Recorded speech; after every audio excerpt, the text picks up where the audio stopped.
The possibility of a second Donald Trump presidency has the intelligence community on edge. A new Politico report reveals that top officials are concerned a Trump administration would fundamentally overhaul spy agencies, leading to a, quote, politicization of intelligence gathering.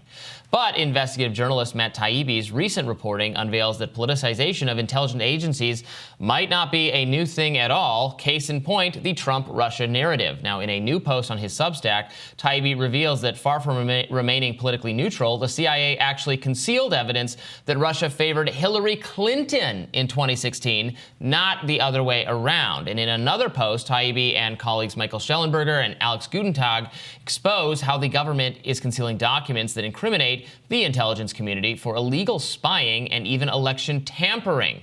Here to dive further into this reporting is Matt Taibbi himself, one of our favorite guests on Rising. Thank you so much for coming back. Thanks for having me on, Robbie. I appreciate it. So reading your Substack post about this, actually, it reminded me of the words Vladimir Putin said to Tucker Carlson in his recent interview, where he actually said that he preferred Biden to Trump, which had everyone's heads explode. Wait a minute! I was assured that Putin loves Trump, and they just have this love affair together, and he must. So and we can disbelieve him. You can try to guess what's actually going on there. But you say in your post that far from Russian intelligence officials, Russian influence operators thinking that loving and wanting Trump, they actually saw Hillary Clinton as a more manageable character. Yeah, first of all, this isn't exactly a new story. This is based on an investigation that was conducted by the House Permanent Select Committee on Intelligence in 2017 and 2018. People on the left and right who've covered Russiagate have basically known that this research was done back then and have gotten the general gist of this. So everyone from Aaron Mate to Paul Sperry has reported on this. But what we got that was a little bit new were some direct quotes about things that were left out of this intelligence assessment. Things like the idea that Russia was comfortable with Hillary Clinton, that they saw her as representing continuity, that manageable and representing continuity. Meanwhile, Trump they saw as erratic, unpredictable, and then there was a series of other things. And that doesn't mean that they necessarily preferred Hillary Clinton. Absolutely, it just means that they suppressed intelligence indicating that they might have, and that's actually important. This is an interesting sort of chicken and the egg here. I mean, the fact that there existed some intelligence that one could read as Russia having a preference or at least being comfortable with Hillary Clinton as president, followed by a choice to do Russiagate and strongly argue that Donald Trump and later even figures like Bernie Sanders were Putin puppets, that Putin actually preferred them to be in charge as a way to dissuade American voters for supporting them. Do you see there as being any relationship between the two, or is it just a coincidence? Do we living in a world where they saw the tea leaves heading in one direction, reading one way? Is it actually, let's use this kind of the implications that are being raised here to our advantage by making the opposite accusation? Well, I think that's a complicated question because this intelligence community assessment was conducted in December of 2016, after the election and before the inauguration of Donald Trump. So the investigation of Donald Trump was already well underway. That had been even the FBI probe started about 6 months before that. But I think you're right. I mean, without this conclusion that there was, quote unquote, an influence campaign to denigrate Hillary Clinton and specifically to help Donald Trump's electoral chances, you couldn't have had Russiagate, and you couldn't have had the other incident you referenced where they suddenly released documents suggesting that the Russians preferred Bernie Sanders. The whole idea of that was based on this analysis, which, as we now are learning, was something that they never really had concrete information on, and very much like the WMD episode, they suppressed dissenting information that would have made this report look very different.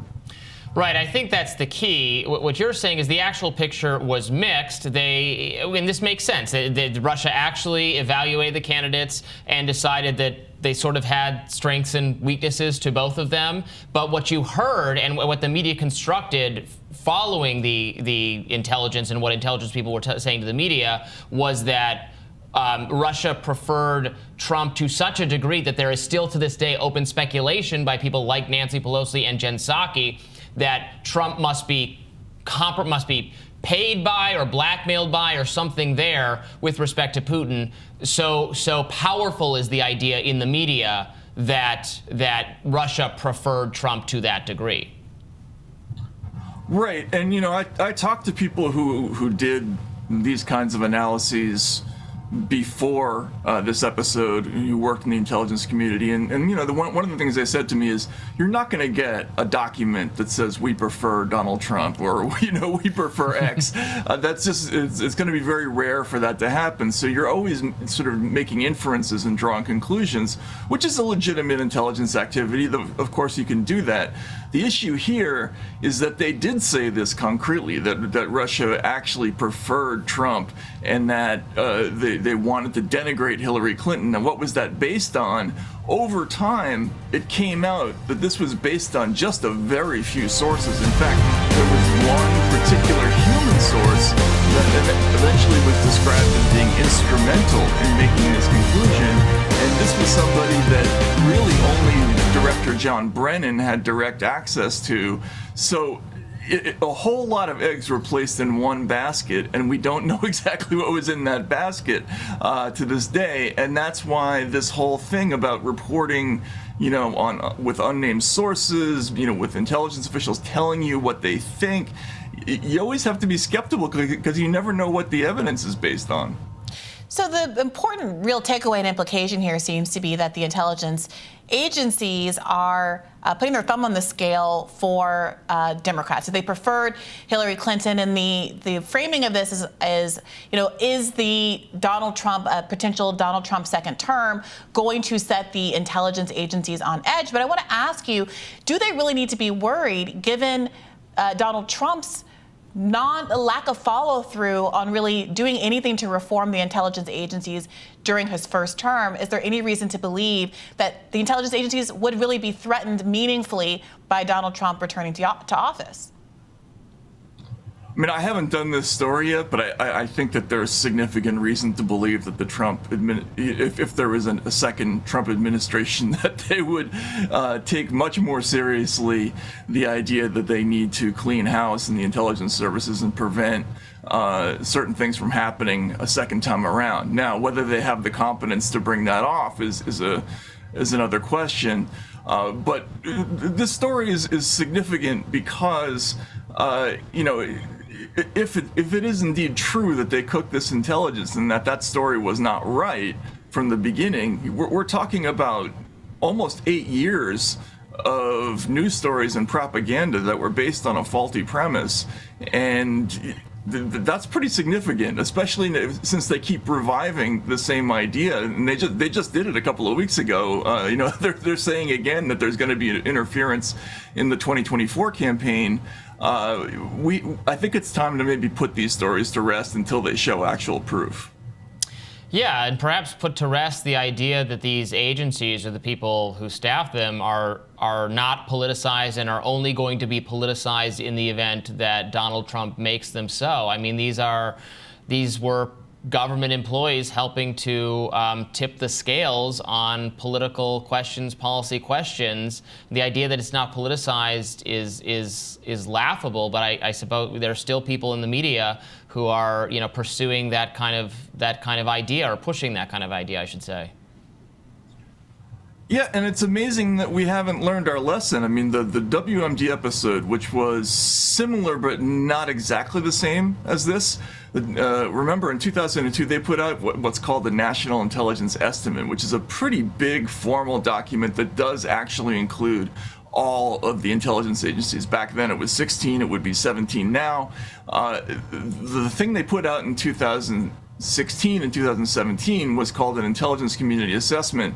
That only had 3 agencies in it, involved.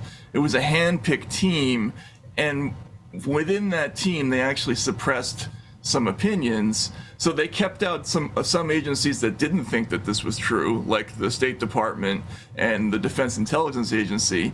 They just weren't involved in the analysis. In the WMD episode, the dissent was there, but it was classified until like 2015. Here they just kept it out entirely.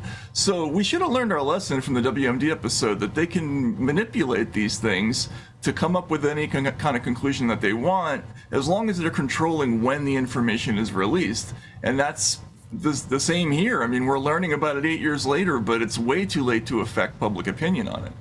Yeah, that analogy between the WMD intelligence and the Steele dossier and the Russophobia is really powerful, and I encourage people to go and read the article in full over at your Substack. Thank you so much for joining us today, Matt. Thanks so much, Brianna. Rob. Take care.